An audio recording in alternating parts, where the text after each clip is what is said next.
And ഈസിയാണ് നമുക്ക് ഈ ഒരു പാറ്റേൺ ചെയ്യാൻ വേണ്ടിയിട്ട്. പക്ഷെ നിങ്ങൾക്ക് ഇപ്പോൾ മെഷിൻ്റെ അത്രയും വേണ്ട, എന്നാൽ കുറച്ചൊരു ഭംഗിയായിട്ട് ഗ്യാപ്പൊക്കെ ഉള്ളതാണ് വേണ്ടതെന്നുണ്ടെങ്കിൽ നിങ്ങൾക്ക് ഈ ഒരു സ്റ്റിച്ച് ചെയ്യാം കേട്ടോ. അതേപോലെ ഇത് റിവേഴ്സിബിൾ ആണ്. അത് ഹായ് ഗൈസ്, ഇന്ന് നമ്മൾ നോക്കാൻ പോകുന്നത് പുതിയൊരു സ്റ്റിച്ചാണ്. അതിൽ ഫാൻ ആൻഡ് വി സ്റ്റിച്ചസ് എന്നാണ് പറഞ്ഞിരിക്കുന്നത്. ഇങ്ങനെയാണ് കേട്ടോ ഈ സ്റ്റിച്ച് വരെ. അതായത് ഫാൻ എന്ന് പറഞ്ഞ സ്റ്റിച്ച് ഉപയോഗിക്കുന്നുണ്ട്, വി എന്ന് പറഞ്ഞ സ്റ്റിച്ച് നമ്മൾ ഇതിൽ ഉപയോഗിക്കുന്നുണ്ട്. ഇതൊരു ഈസി സ്കിൽ ലെവൽ സ്റ്റിച്ചാണ്. മൾട്ടിപ്പിൾ ഓഫ് 6 വെച്ചിട്ടാണ് നമ്മൾ തുടങ്ങുന്നത്. പോരാത്തതിന് റിവേഴ്സിബിൾ സ്റ്റിച്ച് ആണെന്നാണ് പറഞ്ഞിരിക്കുന്നത്. അപ്പോൾ വി സ്റ്റിച്ചും ഫാൻ സ്റ്റിച്ചും ആണ് ഇതിൽ സ്പെഷ്യലായിട്ട് പഠിക്കാനുള്ളത്. നമുക്ക് അതിന് മുന്നേ സ്റ്റാർട്ടിങ് ചെയിൻ ഇട്ടിട്ട് തുടങ്ങാം. അതായത് മൾട്ടിപ്പിൾ ഓഫ് 6 ആണ് ഇവർ പറഞ്ഞിരിക്കുന്നത്. അപ്പോൾ ഞാൻ ഒരു 12 എണ്ണം ഇട്ടിട്ടാണ് തുടങ്ങുന്നത് കേട്ടോ. ഇതിൻ്റെ ഉള്ളിലെ ഈ ഒരു ഡയഗ്രാമും അതായത് നമ്മുടെ പാറ്റേണും നമ്മുടെ റൈറ്റിങ്ങും തമ്മിൽ വ്യത്യാസമുണ്ട്. അപ്പോൾ ഞാൻ 2 എണ്ണം ചെയ്ത് നോക്കി, അതിനുശേഷം ഞാൻ കറക്റ്റ് ആയതാട്ടോ നമ്മളിപ്പോൾ നിനക്ക് കാണിച്ചു തരാൻ പോകുന്നത്. ഞാൻ ഉപയോഗിക്കുന്നത് #2 വെയിറ്റിലുള്ളൊരു യാണാണ്. അതിന് 3mm ഹുക്കാണ് ഞാൻ ഉപയോഗിക്കുന്നത്. എന്നിട്ട് 12 സ്റ്റിച്ചസ് ആണ് കേട്ടോ, അതായത് 12 ചെയിൻസ് ആണ് നമ്മൾ ഇടാൻ പോകുന്നത്. ജസ്റ്റ് കാണിക്കാൻ വേണ്ടിയിട്ട് നിങ്ങളുടെ ലെങ്ത് അനുസരിച്ച് നിങ്ങൾക്ക് മാറ്റിയെടുക്കാം. ആ 12 എണ്ണം ഇട്ടതിന് ശേഷം ഒരു 2 എണ്ണം കൂടെ എക്സ്ട്രാ സ്റ്റിച്ച് ഇടാനാണ് അവർ പറഞ്ഞിരിക്കുന്നത്. ആ 2 എക്സ്ട്രാ സ്റ്റിച്ച് ഇട്ടതിന് ശേഷം നമുക്ക് ചെയ്യേണ്ടത് എന്താണെന്ന് വെച്ച് കഴിഞ്ഞാൽ, ഫസ്റ്റ് ചെയിൻ വിട്ടിട്ട് നെക്സ്റ്റ് വണ്ണിലോട്ട്, അതായത് 13 ചെയിനാണ് നമ്മൾ ഇട്ടത്, 13 ചെയിനിലോട്ടും ഇനി സിംഗിൾ ക്രോഷ്യ സ്റ്റിച്ചാണ് ചെയ്യുന്നത്. ഓക്കെ, അപ്പോൾ കംപ്ലീറ്റ് ഫസ്റ്റ് റോ എന്ന് പറയുന്നത് അത് അക്രോസ് സിംഗിൾ ക്രോഷ്യ തന്നെയാണ് നമ്മൾ റിപ്പീറ്റ് ചെയ്ത് ചെയ്യാം. നമ്മളപ്പോൾ എല്ലാത്തിലും സിംഗിൾ ക്രോഷ്യ ചെയ്തതിന് ശേഷം ഇനി നെക്സ്റ്റ് റോയിലോട്ട് ഡബിൾ ക്രോഷ്യ ആണ് ചെയ്യുന്നത്. അപ്പോൾ ഡബിൾ ക്രോഷ്യൻ്റെ ഹൈറ്റ് എന്ന് പറയുന്നത് 3 ചെയിൻ ആയിരുന്നല്ലോ. ആ 3 ചെയിൻ ഇട്ടതിന് ശേഷം അതപ്പോൾ ഫസ്റ്റ് ഡബിൾ ക്രോഷ്യ ആയിട്ട് കണക്ക് കൂട്ടി. എന്നിട്ട് അപ്പോൾ നെക്സ്റ്റ് ചെയിനിലോട്ട് നമ്മൾ ഒരു ഡബിൾ ക്രോഷ്യ കൂടെ ചെയ്തു കേട്ടോ. ഇതുവരെ എല്ലാം നമ്മൾ സ്പെഷ്യൽ സ്റ്റിച്ച് ഇല്ലാതെ ഡബിൾ ക്രോഷ്യയും സിംഗിൾ ക്രോഷ്യയും മാത്രം ചെയ്തുകൊണ്ടാണ് നമ്മൾ ചെയ്യുന്നത്.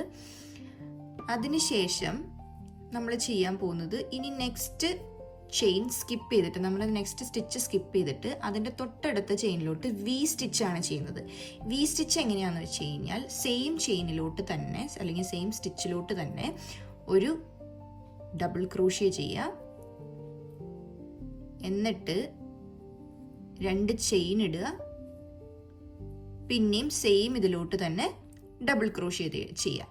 ഇതാണ് ഒരു വി സ്റ്റിച്ച് എന്ന് പറയുന്നത്. വി സ്റ്റിച്ചിന് ശേഷം പിന്നെയും 2 എണ്ണം സ്കിപ്പ് ചെയ്തിട്ട് നമ്മൾ ചെയ്യാൻ പോകുന്നത് ഫാൻ സ്റ്റിച്ചാണ്. ഫാൻ സ്റ്റിച്ചിൽ നിന്ന് എങ്ങനെയാണ് വ്യത്യാസം എന്ന് വെച്ച് കഴിഞ്ഞാൽ, നമ്മളിവിടെ ആദ്യം തന്നെ നെക്സ്റ്റ് ചെയിനല്ല, സ്കിപ്പ് ചെയ്തിട്ട് 2 എണ്ണം സ്കിപ്പ് ചെയ്തിട്ട് 3ാമത്തെ ചെയിനിലോട്ട് 2 വട്ടം ഡബിൾ ക്രോഷ്യ ചെയ്യാം.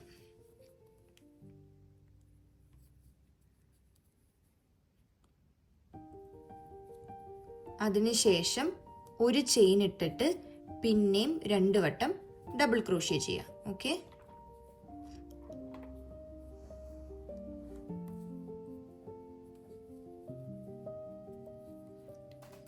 പിന്നെ നമ്മൾ ചെയ്യാൻ പോകുന്നത് 2 എണ്ണം സ്കിപ്പ് ചെയ്യുക. ഇനി ഓൾട്ടർനേറ്റീവ് ആയിട്ട് വി സ്റ്റിച്ച് ചെയ്യുക, പിന്നെ 2 എണ്ണം സ്കിപ്പ് ചെയ്യുക, ഫാൻ സ്റ്റിച്ച് ചെയ്യുക. ഇങ്ങനെയാണ് പോകേണ്ടത്. അപ്പോൾ നമ്മൾ ലാസ്റ്റ് എങ്ങനെ ചെയ്യണമെന്ന് വെച്ച് കഴിഞ്ഞാൽ, ഈ 3 ചെയിൻ കണ്ടോ, 3 സ്റ്റിച്ച്, അത് ലീവ് ചെയ്തിട്ട് അത്രയും വരെ നമ്മൾ ഇതേപോലെ, ഇപ്പം ഞാൻ ചെറിയതായതുകൊണ്ട് നെക്സ്റ്റ് ഒരു വി സ്റ്റിച്ചും കൂടെ ചെയ്ത് കഴിഞ്ഞാൽ തീരും. അതല്ലാന്നുണ്ടെങ്കിൽ നമ്മുടെ നീളം അനുസരിച്ചിട്ട് ലാസ്റ്റിലത്തെ 3 സ്റ്റിച്ച് മാത്രം സ്കിപ്പ് ചെയ്ത് അവിടെ വെച്ചിട്ട് ബാക്കിലത്തെ എല്ലാത്തിലോട്ടും ഇതേപോലെ ഓൾട്ടർനേറ്റീവ് ആയിട്ടാണ് ചെയ്യുന്നത്. ഇപ്പം ഞാനിപ്പോൾ ഇവിടെ ഫാൻ സ്റ്റിച്ചാണ് ചെയ്തത്. അപ്പോൾ 2 എണ്ണം കൂടെ സ്കിപ്പ് ചെയ്തിട്ട് ഞാൻ ഇനി ചെയ്യാൻ പോകുന്നത് വി സ്റ്റിച്ച്. വി സ്റ്റിച്ച് എങ്ങനെയാണെന്ന് വെച്ച് കഴിഞ്ഞാൽ, ഒരു ഡബിൾ ക്രോഷ്യ, 2 ചെയിൻ, ഒരു ഡബിൾ ക്രോഷ്യ. വേറെ ഫാൻ സ്റ്റിച്ച് എങ്ങനെയാണെന്ന് വെച്ച് കഴിഞ്ഞാൽ, 2 double crochet, 1 chain, 2 double crochet. അങ്ങനെയാണ് വരിക. അപ്പോൾ നമുക്ക് മെയിനായിട്ട് അത് ചെയ്യണമെന്ന് വെച്ച് കഴിഞ്ഞാൽ, ഇവിടെ ഇങ്ങനെ ചെയിൻ സ്പേസസ് ഫോം ആവാൻ വേണ്ടിയിട്ടാണ്. ഇനി ആ ചെയിൻ സ്പേസിലാണ് നമ്മൾ വർക്ക് ചെയ്യുക സ്റ്റിച്ചിന് പകരം. അതിന് വേണ്ടിയിട്ടാണ് കേട്ടോ. ഇപ്പോൾ 2 എണ്ണം വെച്ചിട്ടാണ് ഈ ഗ്യാപ്പിൽ സ്കിപ്പ് ചെയ്തെങ്കിൽ, നമ്മളിവിടെ തുടങ്ങിയപ്പോൾ ഒരു ചെയിൻ അല്ലേ സ്കിപ്പ് ചെയ്തിട്ടുണ്ടായിരുന്നുള്ളൂ. സെയിം തന്നെ ഈ 3 എണ്ണം ബാക്കിയുള്ളപ്പോൾ നമ്മളിനി 1 എണ്ണം മാത്രം സ്കിപ്പ് ചെയ്തിട്ട് ബാക്കി 2 എണ്ണത്തിലോട്ടും ട്രിപ്പിൾ ക്രോഷ്യാണ് ചെയ്യുന്നത് കേട്ടോ. അതായത് എങ്ങനെയാണോ തുടങ്ങിയത് അങ്ങനെ തന്നെയാണ് നമ്മൾ ആ ഒരു ചെയിൻ എൻഡ് ചെയ്യുക. ഓക്കെ, അപ്പോൾ നമ്മൾ അത്രയും ചെയ്തു.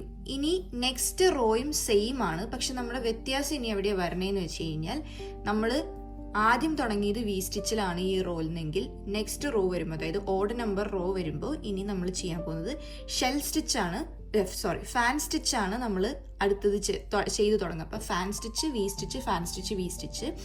ഈവൺ നമ്പറിൽ വന്നു കഴിയുമ്പോൾ V stitch, fan stitch, V stitch, അങ്ങനെ വരും. ഓക്കെ, പക്ഷേ രണ്ടറ്റത്തും ഡബിൾ ക്രോഷ്യ ചെയ്യുക.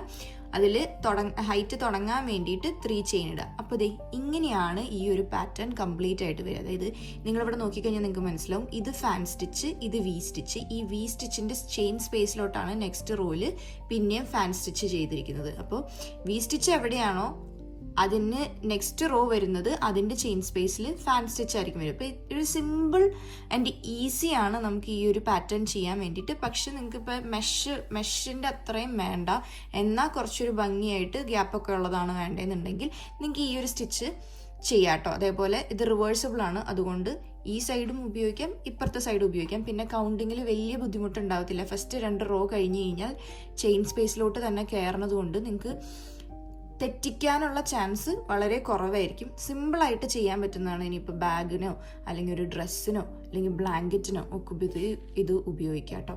അപ്പോൾ ഇതുപോലത്തെ ഇനിയത്തെ ഒരു വീഡിയോ ആയിട്ട് കാണുന്നവരേക്കും സി യു, ആൻഡ് താഴെ കമൻറ്റ് ചെയ്യൂ ഇനി നെക്സ്റ്റ് എന്ത് സ്റ്റിച്ചാണ് പഠിക്കേണ്ടതെന്ന് കേട്ടോ.